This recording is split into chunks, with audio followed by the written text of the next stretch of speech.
Welcome to Ageless Wisdom with a Z, the podcast series at TownSquareTalk. At Ageless Wisdom, we focus on the relevancy, vitality, and longevity movement, RVL in short. I'm Pat Alva-Kraker, joining you from Fort Worth, Texas. And I'm Pearl Peng, joining in from Port Charlotte, Florida. Together, we founded the RVL movement because we believe women over 45 deserve more than simply getting older. We deserve to remain relevant, vibrant, and fully engaged in life. And today, we are discussing something that quietly affects every aspect of that mission. Not confidence, not leadership, not relationships, not health, but the one thing that influences all of them: sleep. Have you ever been physically exhausted, yet mentally wide awake? You crawl into bed, hoping for rest, and suddenly your brain decides it's time to replay conversations, solve tomorrow's problems, and revisit mistakes from 10 years ago. Or are you one of the millions of women who wake up at 3 a.m. every night and wonder, what is wrong with me? What if the problem isn't your sleep? What if sleep is simply the messenger? And what if the exhaustion you've accepted as normal is actually costing you energy, effectiveness, joy, and even future health? Today's guest believes exactly that. Joann Callaghan is an international best-selling author, global speaker, a sleep expert, award-winning entrepreneur, and the founder of the S.L.E.E.P success system, helping leaders turn sleep into the greatest asset for energy, focus, and high performance. Featured on global TV, radio, and numerous podcasts, Joann is a CMA member, PSA Ireland professional, and an active member of the 262 Women's Project, with appearances at Time Sqare, the Emmys, and the Oscars. And what's fascinating about Joann isn't just what she teaches, it's how she learned it. Because before she became an expert in sleep, she became a student of her own exhaustion. Welcome, Joann. So glad you're here with us. Joann, welcome. Welcome to Ageless Wisdom. Thank you so much, Pat. I am absolutely honored to be here. Thank you, Pearl. Thank you, ladies, for that wonderful introduction. Let's start with your story. When did you first realize in life what you were living was unsustainable? Oh wow, yeah. So there was many parts to that story. So I think I'll just go to straight when I was working in corporate. I was working in corporate for 17 years. Loved the job. I was very good at my job. I was so good at my job that I got more and more work to do. So it was piling up and piling up. And as a woman, many women, they want to prove their worth, right? And they want to feel accepted and all that sort of thing, right? And that was me. And until one day it became too much. And I was a single mother at the time as well. So, and I had a lot of financial responsibilities as well. I just bought my own house. So loads of responsibilities, loads of worries, concerns. And I'm working really, really hard, but it all caught up on me and I got burnt out. And that was the start of my journey when I realized, you know what, I got to look after my health. Wow. I remember those corporate days, don't we, Pat? Yes. It's just a lot of projects and things, and it can go so much on your brain. You're just harder when it comes to time to sleep. Joann, what are the top 3 concerns women would bring up in your work? I'm curious. Yeah, so there's many concerns, and I think one of the top ones, the top one, would be the racing thoughts at nighttime, the racing mind. That's probably the biggest one. And The next one after that would be so many women are, around middle age, or, perimenopause, menopause. So they're waking up during the nighttime. Their cycle is starting to change, but they're also experiencing night sweats, not the hot flashes at nighttime as well. And then another one that I'm experiencing is the waking up early. So again, this is due to the circadian rhythm changing as we're progressing through our lifespan. And they're probably the three. Now, there is other ones as well. And women do have a lot more to contend with when it comes to sleeping well and their energy as well. We are different than men, and so the issues are definitely very women specific. I'm guessing that's most of your clients actually are women. And so yeah, I can actually relate to the racing thoughts, the early awakening. For me, it's 3 o'clock. I'm sure others wake up at 3 o'clock or maybe even before that. One thing that I'd like to ask, Joann, is biphasic sleep. How does that come into the picture? Yeah, that's a great question, Pat. Biphasic sleep is something that we did do very normal many years ago, but we have evolved. So what is biphasic sleep, first of all? Well, it's when we sleep in two parts. So back in the day, we called it the first sleep and the second sleep. That's how we identified it. And what happened before the 1900s, the early 1900s, we slept maybe for 3 or 4 hours. We'd wake up during the night and we would probably have a conversation or be intimate with our partner or whatever. And then we'd go back to sleep again for another 3 or 4 hours, right? And we actually slept for longer back then as well than we do now. So here's what happened. In the early 1900s, the invention of the light bulb came along, right? So now we had longer periods of light so that we could stay up, but also the Industrial Revolution. So this working 9 to 5, now we were working 9 to 5. So now we kind of had to start sleeping in one block so that we could be awake during the daytime for this 9 to 5 shift. So that together with the light bulb stopped us from sleeping in biphasic. Now, today there are some people who still do sleep, but very few, and there's nothing wrong with it. The thing is, when you get your 7 to 9 hours sleep, which is the required for an adult, around 7 to 9 hours, we're all individuals as well, by the way, it's not fixed, set in stone, right? But once you get 7 to 9 hours within a 24-hour window, then that's really what we're after. So as long as that's happening, then there's nothing wrong. Thank you for the explanation, because we, find ourselves worried about the fact that we have a first sleep and a second sleep, thinking that it's wrong. What do you think, Pearl? Oh, yeah. I remember when we had really heavy projects, I was worried about not being able to sleep through, not getting enough rest, and it clouded my mind and obviously performance. It's all getting a bit of anxious, perhaps that adds to the stress that makes me feel like what we just talked about. What's wrong with me? Couldn't sleep. Yes. So I think it'll be helpful for many women realizing it's really on the strategy, how you deal with that. If that is what your body is kind of taking you, not necessarily something that's broken.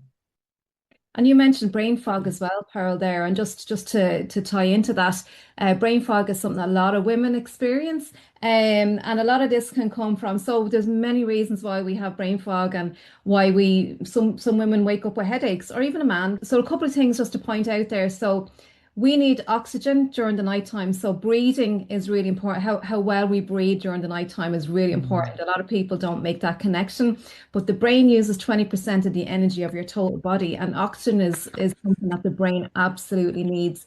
So why am I saying about breathing? Well, women, when they come into menopause time, they are more prone to sleep apnea. Men primarily are more, there's more men, but when women come into that time of menopause, because we've less estrogen and all the hormonal shifts in the body and what have you.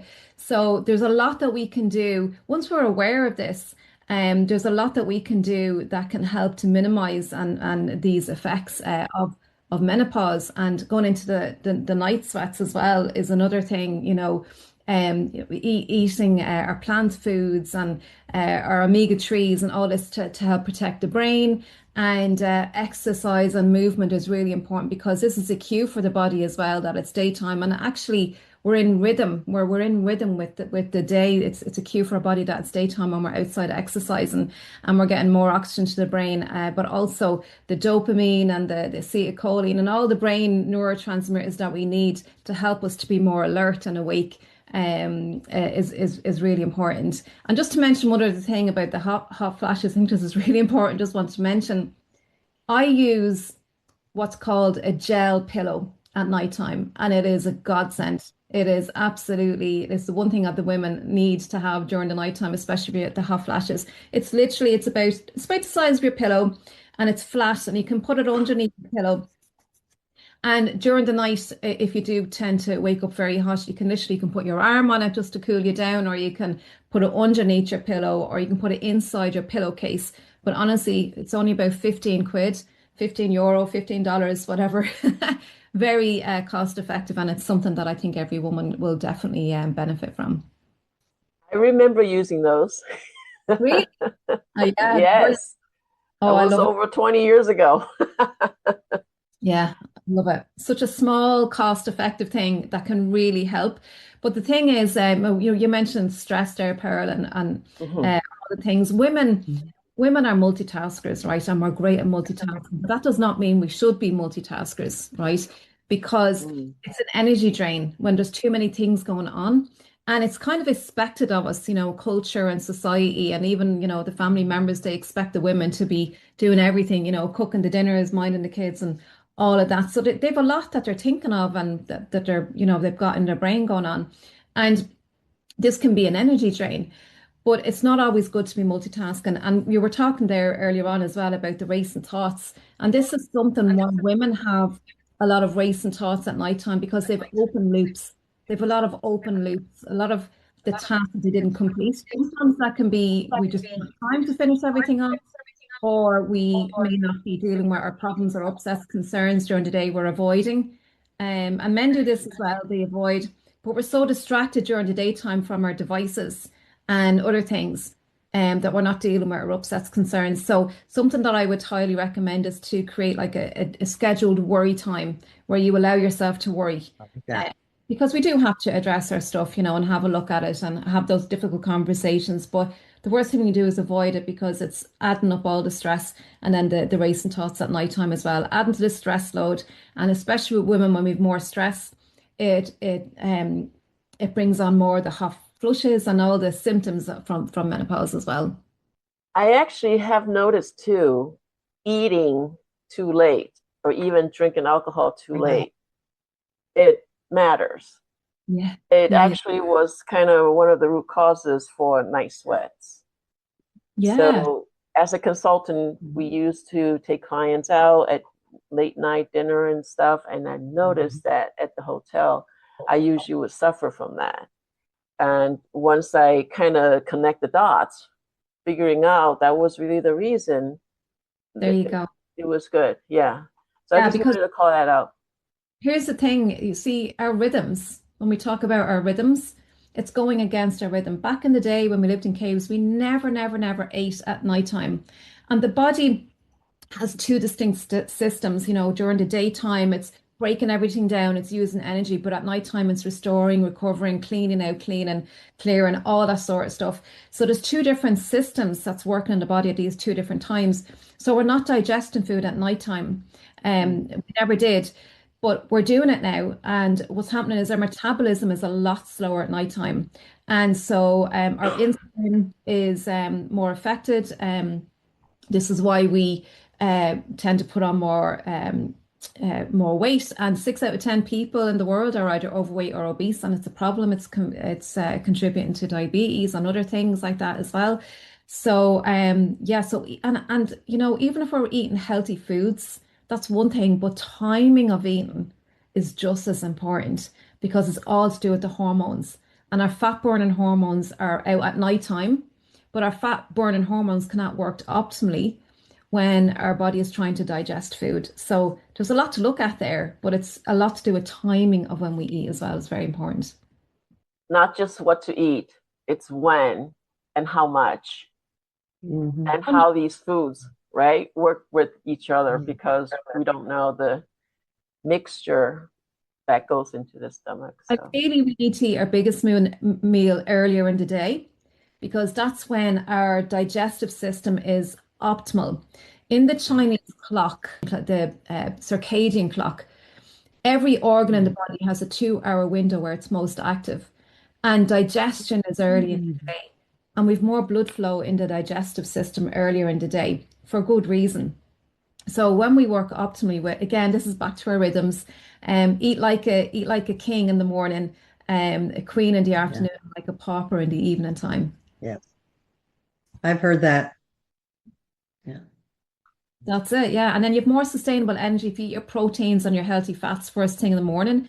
I like avocados and an egg, a good organic eggs, right, and avocados, because you're getting your healthy fats and your protein, and that gives you sustainable energy throughout the daytime.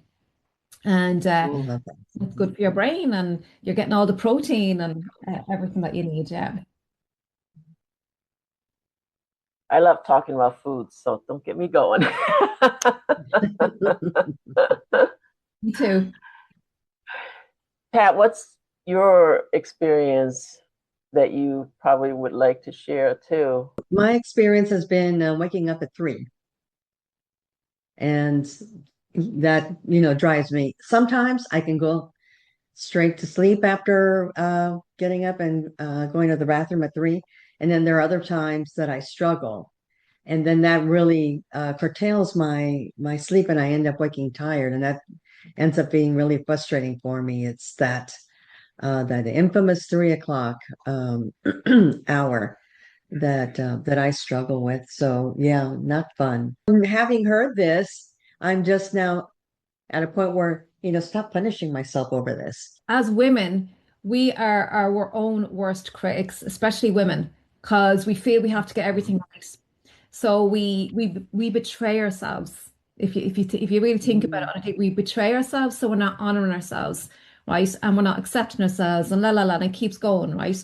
So we're very hard on ourselves. So if we wake up at 3 o'clock in the morning, and some people, if you wake up at the same time every single night, that could have something to do with your organs. So again, going back to the Chinese clock. So 3 o'clock to 5 o'clock is lung, right? That's the lung organ. So that represents, okay, so physical, it could be something physical, but it can also be emotional. What's the lungs about? The lungs is about sadness and grief. And what did we just come through in the last few years? There's a lot of people still experiencing grief and sadness, right? The world is changing. The world is moving very fast. So when we know this information, okay, this really, really helps. But when you wake up during the nighttime, it's what we do with that. It's what we tell ourselves. Because we can have the internal dialogue conversation given out to ourselves, or we can tell ourselves, oh, damn, it's whatever time, I'm not going to be able to function tomorrow. And then we're catastrophizing. Now we've got cortisol release in our body, and cortisol is our wake up hormone. So when we understand this and the biology of what's happening, so instead, be okay with waking up in the middle of the night, because now when I say that, because we actually do naturally wake up all the time at the end of our cycles, but we're just not awake long enough to be conscious of it. But we do, it's actually natural. So when we know this and we feel safe, and then there's various exercises. We can do progressive muscle relaxation, we can do breathing, we can do cognitive mind games that will help to reduce the racing thoughts. There's lots of things that we can do to help us feel at ease and go back to sleep. But it's really important to be aware of this internal dialogue when you do wake up, because that's super important. I totally cannot agree with you more. And I see so much of the aha once the light bulb came up. I'm like, that's the reason. Why am I just giving myself a hard time when I cannot fit into this one block sleep? Because my body doesn't want it. And we were told, that's not normal, that's not right, or something's wrong. Yet the sensation of well-rested, and I love what you're saying, well-rested woman is a powerful woman. A well-rested woman is a powerful woman. Yes, that is my message. Absolutely. And the same, a well-rested leader is a powerful leader. Once you're well rested, you now have the capacity. The capacity is all your resources. You have all your resources available because here's the thing. When you're tired, when your brain is tired, you only have access to certain parts of your brain.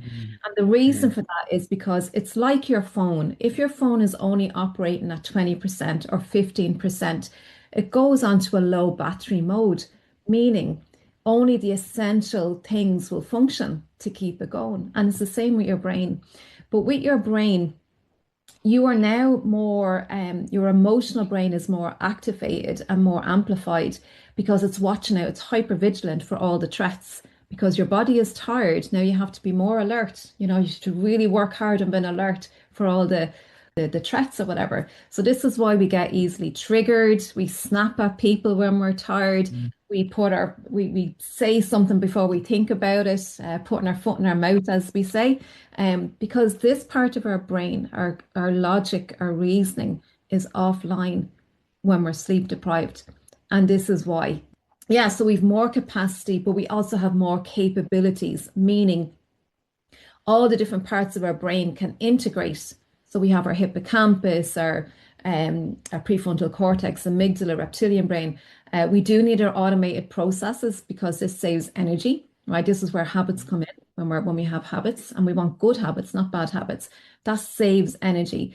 But now we have more capacity, but we also have more integration, giving us more capabilities, and we can be more effective. So we have all our resources. So that's why the brain is such a complex organ.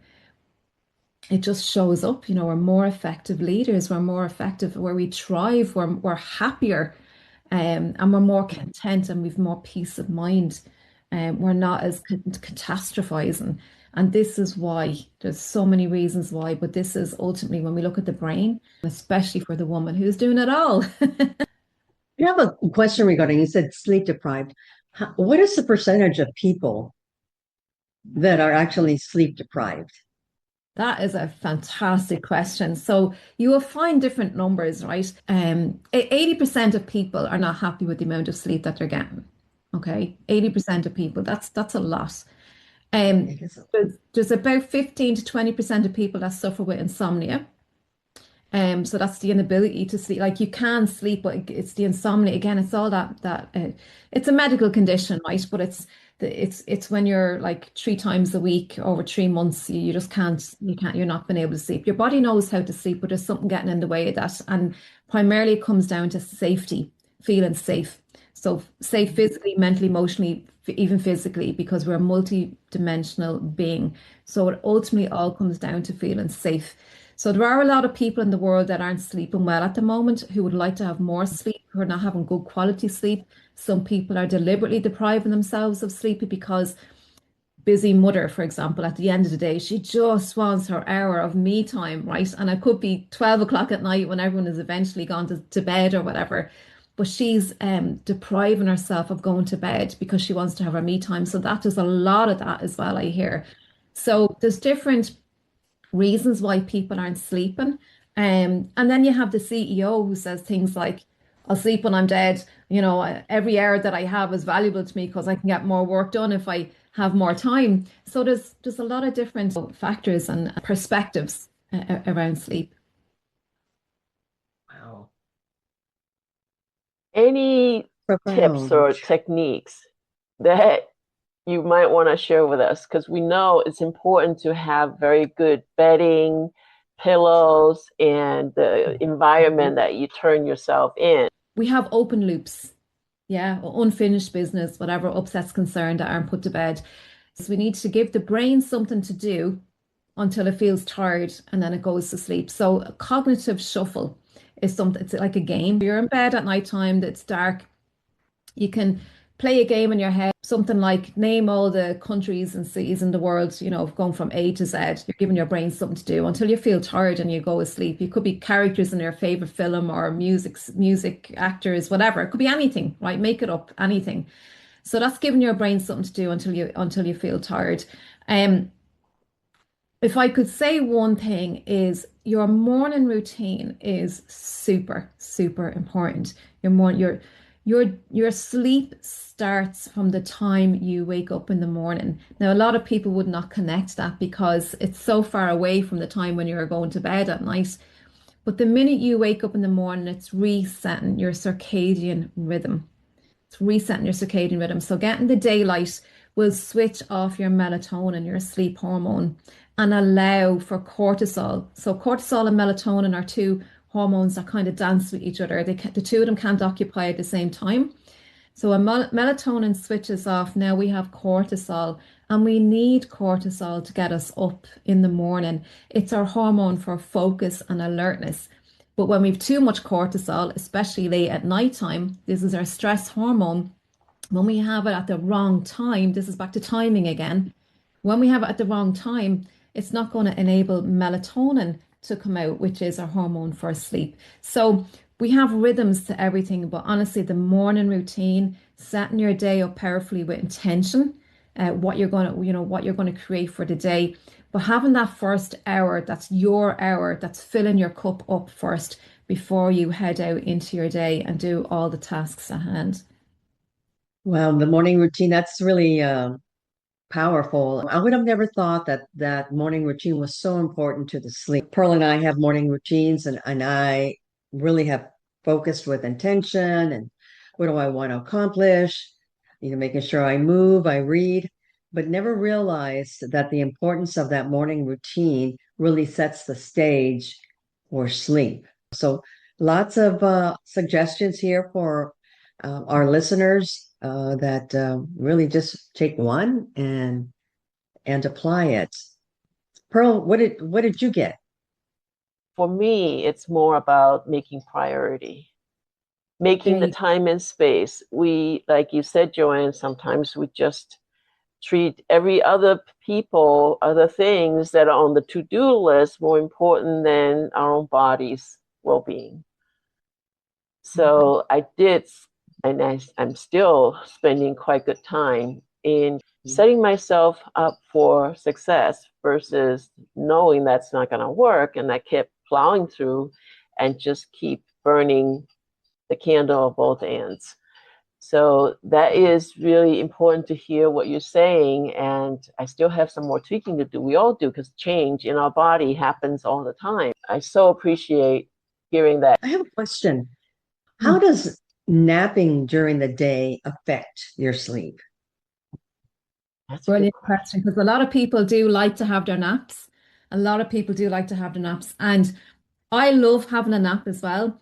And just before I answer that, I just want to say something what Pearl said. You said about prioritizing sleep. When you value sleep, when you value anything, then you prioritize it. So it's about valuing sleep. It's about falling in love with your sleep again and honoring it. And that is when you will prioritize it. So it's all about having confidence and trust in your sleep again. And then when we come to naps, when you're talking about naps, so it's very important that we have short naps, not long naps, unless, if you're a shift worker or if you've only slept for 3 hours the night before, then maybe you want to have a longer sleep, right? But the thing is, you need to build up your sleep drive during the daytime. So your drive is like your hunger. The longer you haven't eaten, the more hungrier you get. It's the same with sleep. Yeah. Right? So you have to have a hunger for sleep, a drive for sleep. So having a nap, maybe ideally 20 to 30 minutes of a nap. And having a nap is a good form of rest. When we talk about rest, we can have physical rest, or we can have like a mental rest, or again, multidimensional beings. We need to have rest in all these areas. So nap can be a physical rest that we do. Short naps, but not too close to your bedtime, because it will interfere with that sleep drive. And naps can be very good, especially for the leader, or if you're learning or doing any college stuff, or exams or whatever. If you take a nap after you've done a bout of studying, it will help to ingrain all the information that you've just taken in. It will help to embed it. And studies have shown this as well. A nap shortly after, an hour or two of learning, intensive learning, it will help to embed it as well. So lots of good reasons for naps, yeah. Sometimes I do notice the naps impact the sleep at night if I nap too late. So there's a window Me of too. time that I can nap. And sometimes when it's too late, just get up and move about and get some oxygen. There's movements about how you can dispel that brain fog, hydrate yourself, and all that can be Yeah, so helpful. yeah, And yeah. I also wanted to add the nighttime ritual. I'm sure you have one too, even though you say it Mhm. starts from the Yeah. morning. Yeah. As people get ready to sleep, would you recommend certain ritual for people to experiment? Yeah, absolutely. I mean, the wind down routine is super important as well. And because it's back to cues. And physically, our body has to slow down. Our brain waves have to slow down. We have different brain waves. Our heart rate has to slow down. Our body temperature has to cool down. So all these Mhm. conditions need to be there for the onset of sleep. So we engage in practices that will help us to do that. Like some people like to take a hot shower before they go to bed. Now, I did say a hot shower because when you get out of the shower, you start to cool down. And this is part of the and because when I'm talking about the core body temperature needs to be lowered. So when the exterior is hot, the core body temperature comes out to the skin or whatever, cooling the core body temperature. So that's what's happening. Reading, doing like it could be yoga, gentle exercises, not vigorous exercises, because we don't want adrenaline. We don't want the core body temperature heating up like one of my clients who did a 5K run at nighttime because he was desperate to sleep at night, but now he was wired and tired, right?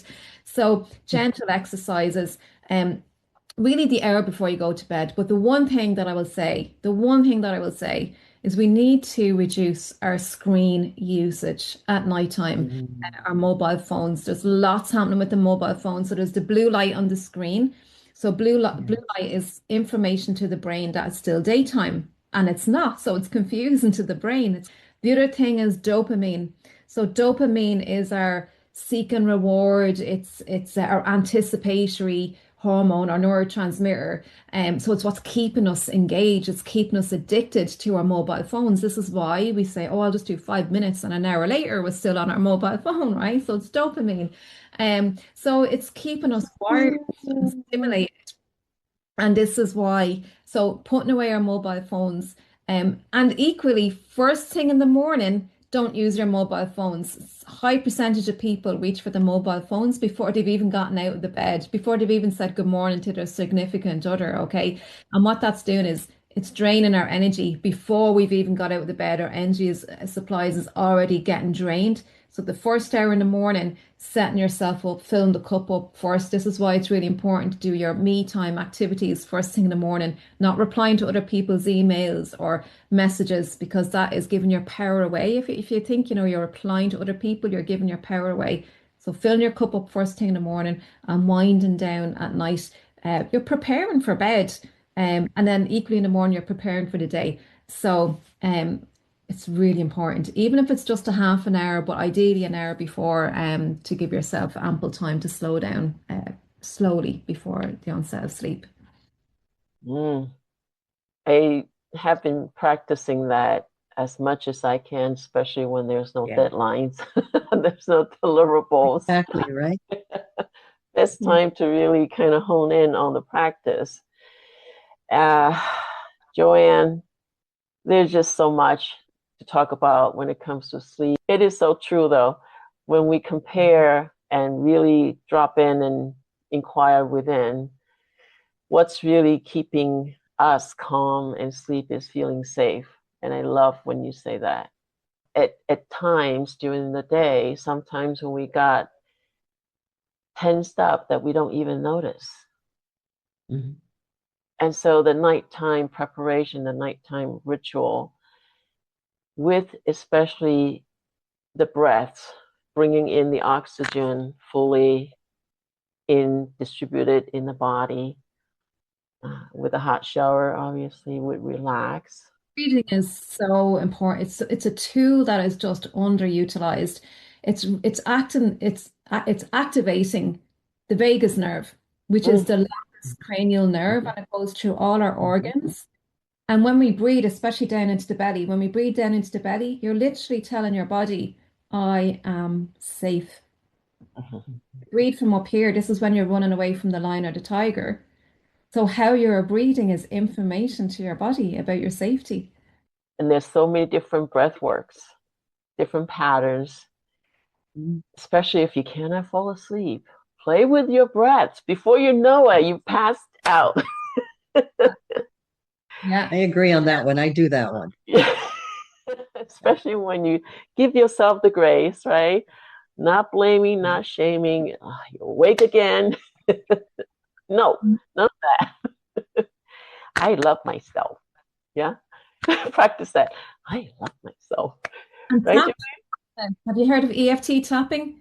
Oh, I love yes. Yeah.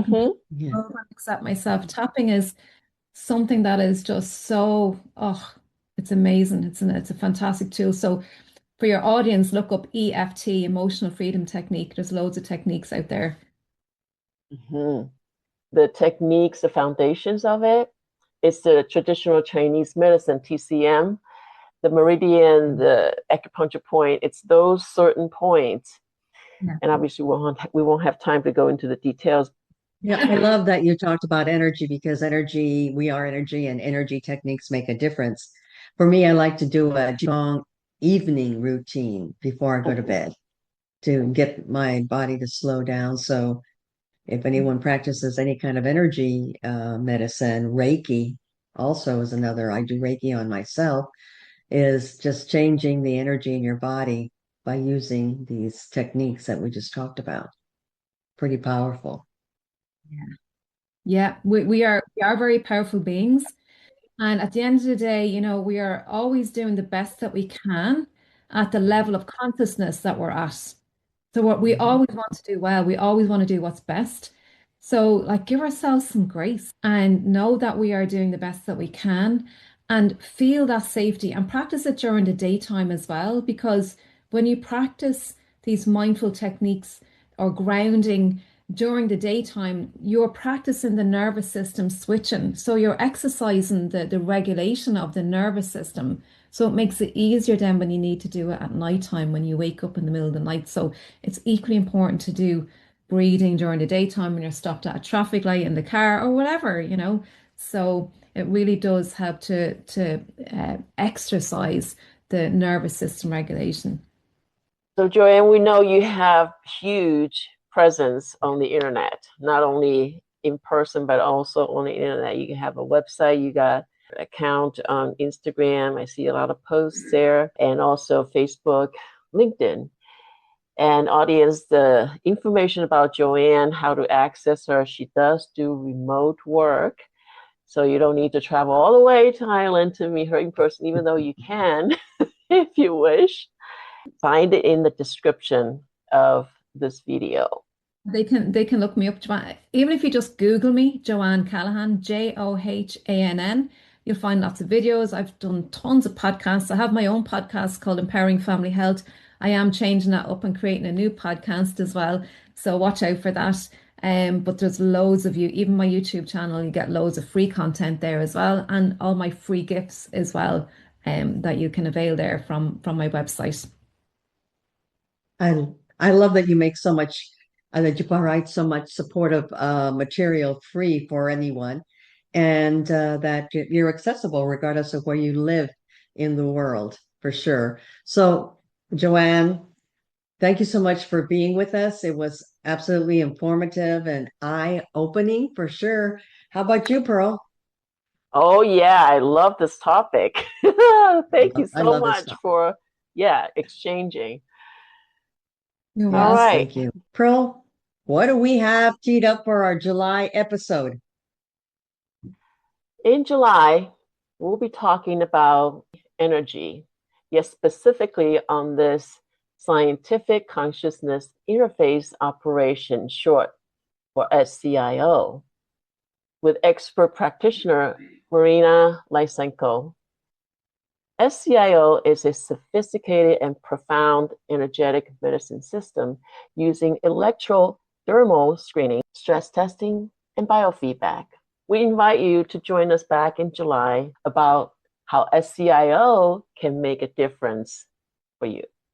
Appreciate you tuning in, all of you, and we'll see you in July.